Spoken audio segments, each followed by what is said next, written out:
अस्सलामुअलैकुम गाइस। तो last lecture में हमने देखा था कि हम अपनी वेबसाइट में लिंक्स को कैसे ऐड कर सकते हैं और साथ ही हमने लिंक्स के बारे में काफी सारी डिटेल्स को उस वीडियो में कवर किया था। तो अगर आपने वो वीडियो अभी तक नहीं देखी तो आप वो वीडियो जाकर देख सकते हैं। In today's lecture, we will learn how to add images to the pages, choosing the right format and how to optimize the pages for the website. It is saying that a picture can say 1,000 words and a great images help make difference between a average looking site and a really engaging one. Pictures होती हैं वो हमारी website को बहुत ही engaging बना देती हैं, बहुत ही attractive और beautiful बना देती हैं। अगर हम कंपैरिजन करें एक ऐसी वेबसाइट का जिसमें कोई इमेजेस यूज नहीं हुई, वहां पर सिर्फ हेडिंग्स हैं, पैराग्राफ्स हैं एंड अदर स्टफ है, लेकिन एक वेबसाइट है जहां पर इमेजेस भी हैं और ये सारी चीजें भी उसमें ऐड हैं, तो डेफिनेटली आपको वो वेबसाइट अच्छी और अट्रैक्टिव लगेगी जिसमें पिक्चर्स ऐड हैं, ना कि वो जिसमें पिक्चर्स ऐड नहीं है। तो जो इमेजेस होती हैं वो हमारी वेबसाइट के लिए बहुत ही जरूरी है। आगे बढ़ने से पहले मैं आपको एक बात बताता चलूं, जब भी आप अपनी वेबसाइट बना रहे हो तो बेहतर है कि आप अपनी इमेजेस का फोल्डर एक अलग बना लीजिए और उस इमेजेस के फोल्डर में आप अलग अलग पेजेस की अलग अलग फोल्डर भी बना सकते हैं जिसमें उन पेजेस से रिलेटेड पिक्चर्स उसमें रखी होंगी, तो आप वहां से उसे यूज कर सकते हैं। ये एक अच्छी प्रैक्टिस है। अब हम देखते हैं कि हम अपनी वेबसाइट में पिक्चर्स को कैसे ऐड कर सकते हैं। तो उसके लिए हम यूज करेंगे IMG टैग का। IMG एक सेल्फ क्लोजिंग टैग है, मतलब इसका ना कोई क्लोजिंग टैग है, यही इसका ओपनिंग टैग है और यही इसका क्लोजिंग टैग है। ये मेनली दो एट्रीब्यूट्स लेता है, एक लेता है SRC और एक लेता है ALT। SRC में होता है इसका सोर्स किसका, इमेजेस का, कि वो बताता है ब्राउजर को कि इस फोल्डर से या इस जगह से इमेजेस को उठा लो, ठीक है, और ब्राउजर पे जाके डिस्प्ले कर दो। और जो ALT होता है वो होता है अल्टरनेटिंग टेक्स्ट के लिए, किसी भी इशू की वजह से या फिर इंटरनेट कनेक्शन की वजह से अगर हमारे यूजर को या हमें पिक्चर्स शो नहीं होती तो उसकी जगह वो अल्टरनेटिंग कोई टेक्स्ट शो कर दे, जो भी हम लगाना चाहें। तो चलिए VS कोड में चलते हैं और देखते हैं कि हम इसको कैसे यूज करते हैं। तो गाइस मैं VS कोड में आ चुका हूँ। यहाँ पर मैं जल्दी से एक फाइल बना लेता हूँ।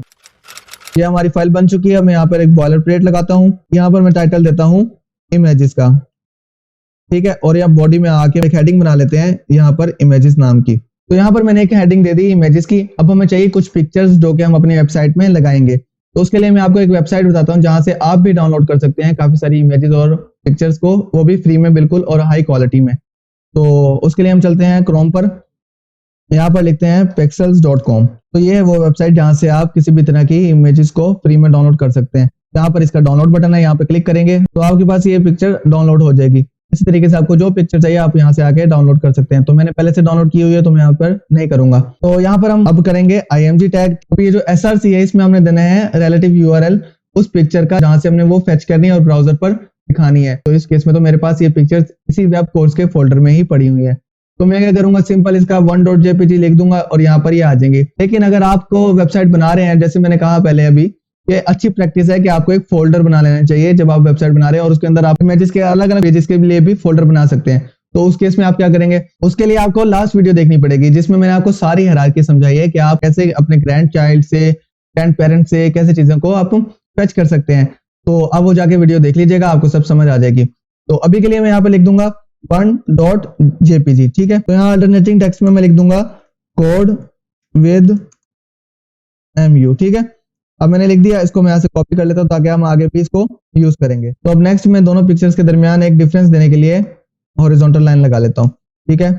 IMG, ठीक है, 2.jpg और कोड विद MU। अच्छा, ठीक है, फिर से IMG 3.jpg और यहाँ पर कोड विद MU। कंट्रोल ऐसे सेव किया, ठीक है। अब यहाँ पे हम लाइव सर्वर स्टार्ट करते हैं अपना। तो हमारा लाइव सर्वर ये स्टार्ट हो चुका है और यहाँ पर हमें इमेजेस शो हो चुकी हैं। पहली, ये है दूसरी, ठीक है, और ये है तीसरी। तो हमारी तीनों इमेजेस आ चुकी हैं। अभी आपको बहुत बुरी लग रही होंगी और ये सारा कुछ बहुत बड़ी बड़ी और इस तरीके से। तो इसको सेट करने के लिए हमें दो एट्रीब्यूट्स का यूज करना होगा इसी IMG टैग में, ठीक है। एक है विड्थ, ठीक है, जिसमें मैं दे देता हूँ 600 पिक्सल्स, ठीक है, और साथ ही हाइट जो कि मैं दे देता हूँ 450 पिक्सल्स, ठीक है। इसको मैं यहाँ से फिर कॉपी कर लेता हूँ जो कि हम आगे भी यूज करेंगे। Ctrl+C, ठीक है, कंट्रोल ऐसे सेव किया और यहाँ पर मैं आपको भी दिखाता हूँ। तो ये देखिए यहाँ पर ये पिक्चर छोटी हो चुकी है जबकि ये वाली अभी भी वैसी बड़ी की बड़ी है, ठीक है। तो इसी तरीके से मैं बाकियों को भी हाइट और विड्थ दे देता हूँ। यहाँ पर एक हाइट और विड्थ दे दी, ठीक है, यहाँ पर एक हाइट और विड्थ, कंट्रोल ऐसे सेव किया, ठीक है। और इसके बाद मैं वापस जाऊंगा। यहाँ पर देखें कि तीनों पिक्चर्स छोटी हो चुकी हैं, बीच में इनकी हॉरिजॉन्टल लाइन भी आ चुकी है। तो इस तरीके से हम इनको सेट कर सकते हैं, ठीक है। लेकिन ये काम हम मोस्टली करेंगे CSS से, हाइट और विड्थ वाला। लेकिन यहाँ पर मैंने आपको बताया कि ये एट्रीब्यूट्स भी आप यूज कर सकते हैं। तो ये था कि हम सिंपल इमेजेस को कैसे ऐड कर सकते हैं। अब हम देखते हैं कि हम अपनी वेबसाइट में इमेजेस को कहाँ कहाँ पे ऐड कर सकते हैं, ठीक है। एक HR बनाएंगे, ठीक है। यहाँ पर मैं लिखता हूँ एक IMG, ठीक है। इसमें भी हम ये यूज कर लेते हैं 1.jpg, ठीक है। एग्जाम्पल के लिए हमने यूज करना है। और यहाँ पर हम करेंगे कोड विद MU। मैं इसको विड्थ देता हूँ 200 पिक्सल, ठीक है। और यहाँ पे मैं हाइट दे देता हूँ इसको 100 पिक्सल, बहुत इतने। तो अब हम क्या करेंगे, यहाँ पर हमने इसको दे दिया है हाइट, कंट्रोल S से सेव किया। अब हम क्या करते हैं, अब हमने पिक्चर लगा सकते हैं एक पैराग्राफ स्टार्ट होने से पहले, lorem 34। तो ये हमारे पास एक पैराग्राफ बन गया है। तो यहाँ पे मैं कंट्रोल S से सेव करता हूँ, ठीक है। और इसके बाद हम चल के देखते हैं, ये हमारी पिक्चर, ठीक है। और इसके नीचे पैराग्राफ। और जब आप वेबसाइट कोई विजिट करते हैं तो आपने आर्टिकल्स या फिर वेबसाइट पे देखा होगा कि पहले एक पिक्चर होती है, उसके नीचे फिर पैराग्राफ होता है, फिर एक पिक्चर होती है, फिर पैराग्राफ होता है। तो ये काम हम ऐसे कर सकते हैं, ठीक है। तो इसके अलावा हम देखते हैं कि और किस तरीके से हम इसको ऐड कर सकते हैं। यहाँ पर मैं एक हॉरिजॉन्टल लाइन लगा देता हूँ। अब हम देखते हैं कि हम पैराग्राफ्स के शुरू में कैसे पिक्चर लगा सकते हैं। पैराग्राफ, ठीक है। यहाँ पर मैं IMG बनाता हूँ एक, और यहाँ पर मैं दूसरी इमेज का, आपने यहाँ पर कोई ना कोई अल्टरनेटिंग टेक्स्ट जरूर देना है। तो अभी के लिए मैं यहाँ पे खाली छोड़ रहा हूँ, ठीक है। lorem 34 किया, और यहाँ से मैं इसको करता हूँ कॉपी विड्थ और हाइट को, ठीक है। इसको भी हम विड्थ और हाइट दे देंगे। यहाँ पे हमने विड्थ और हाइट दे दी, ठीक है। इसके बाद हमने कंट्रोल S से सेव किया और जाके हम देखते हैं। तो यहाँ पर ये देखेंगे ये पैराग्राफ के बिल्कुल शुरू में आ गई, लेकिन यहाँ पर देखिए कि कितना अलग थी, लेकिन यहाँ पर बिल्कुल शुरू में आ गई। तो यहाँ पर हम एक और तरीका भी कर सकते हैं कि किसी पैराग्राफ के बीच में कैसे हम इमेज ऐड करते हैं, ठीक है। यहाँ पर मैं एक पैराग्राफ बनाऊंगा। इसके बाद हमने क्या करना है, मैं यहाँ पे एक पिक्चर ऐड करना चाहता हूँ। मैं यहाँ पे लिखूंगा IMG टैग, ठीक है। तो यहाँ पे मैं तीसरी पिक्चर का सोर्स लगा दूंगा, ठीक है। और विड्थ और हाइट भी मैं इसको दे देता हूँ, विड्थ और हाइट दी, कंट्रोल S से सेव किया। और यहाँ पर आप जाके देखेंगे ना, तो हमारा पैराग्राफ के बीच में पिक्चर आ जाएगी। ये देखिए, इस वर्ड के बाद यहाँ पर देखिए तो पिक्चर दी थी, और ये हमारे पैराग्राफ के बीच में पिक्चर आ चुकी है। तो इस तरीके से हम पैराग्राफ के शुरू में, पैराग्राफ के पहले और पैराग्राफ के दरमियान में पिक्चर्स को ऐड कर सकते हैं। इसके अलावा आपने एक और चीज देखी होगी कि एक पिक्चर है, उसके नीचे उसका कैप्शन लिखा हुआ है। तो वो हम कैसे कर सकते हैं, तो उसके लिए हमने 2 एलिमेंट और पढ़ने हैं, ठीक है। यहाँ पे फिर से मैं हॉरिजॉन्टल लाइन लगा देता हूँ डिफरेंस देने के लिए, ठीक है। हमारे पास ये फिगर का एक एलिमेंट है, इसके अंदर मैं एक इमेज दूंगा पहले, ठीक है। यहाँ पे हम फिर से पहली इमेज यूज कर लेते हैं। अल्टरनेटिंग टेक्स्ट मैं फिलहाल के लिए खाली छोड़ रहा हूँ। और उसके बाद हम क्या करेंगे, यहाँ पर फिग कैप्शन का एक बना लेते हैं एलिमेंट। दूसरा एलिमेंट हमारा ये है, एक है फिगर, एक है फिग कैप्शन। अब यहाँ पर हम कुछ भी दे देते हैं, जैसे कि कोड विद MU ही दे देते हैं। अब मैं इसको क्या करता हूँ, कंट्रोल S से सेव करता हूँ। और यहाँ पर आप जाके, बल्कि इस पिक्चर की मैं विड्थ और हाइट भी सेट कर देता हूँ, जो कि है यही वाली, ठीक है। यहाँ पर मैं कंट्रोल S से सेव किया, और यहाँ पर जाके देखते हैं हम ये पिक्चर, और नीचे देखिए कोड विद MU आ चुका है, मतलब कि ये इसका कैप्शन है। तो इस तरीके से हम अपनी पिक्चर्स के नीचे कैप्शन भी लगा सकते हैं। तो मैं जल्दी से आज के लेक्चर का क्विक ओवरव्यू दे देता हूँ। तो सबसे पहले मैंने आपको बताया था कि हम इमेज कैसे ऐड कर सकते हैं IMG टैग के जरिए, जो कि एक सेल्फ क्लोजिंग टैग है, ठीक है। इसका कोई क्लोजिंग टैग नहीं, यही ओपनिंग है, यही क्लोजिंग है। उसमें मेनली 2 एट्रीब्यूट्स होते हैं, जो कि एक सोर्स और एक अल्टरनेटिंग टेक्स्ट होता है।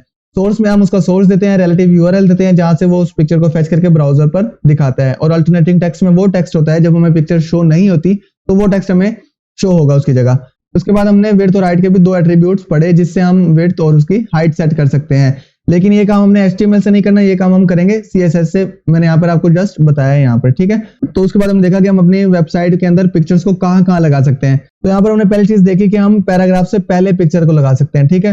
IMG टैग लगाया, फिर उसके बाद पैराग्राफ लिख दिया। उसके बाद हमने देखा कि हम पैराग्राफ के शुरू में कैसे लगा सकते हैं। उसके लिए मैंने क्या किया, पैराग्राफ बनाया, उस पैराग्राफ एलिमेंट के अंदर मैंने IMG टैग दिया, वहां पर सारा सोर्स और विड्थ हाइट दे के फिर उसके बाद पैराग्राफ लिख दिया। फिर उसके बाद हमने देखा कि पैराग्राफ के दरमियान में हम कैसे ऐड कर सकते हैं।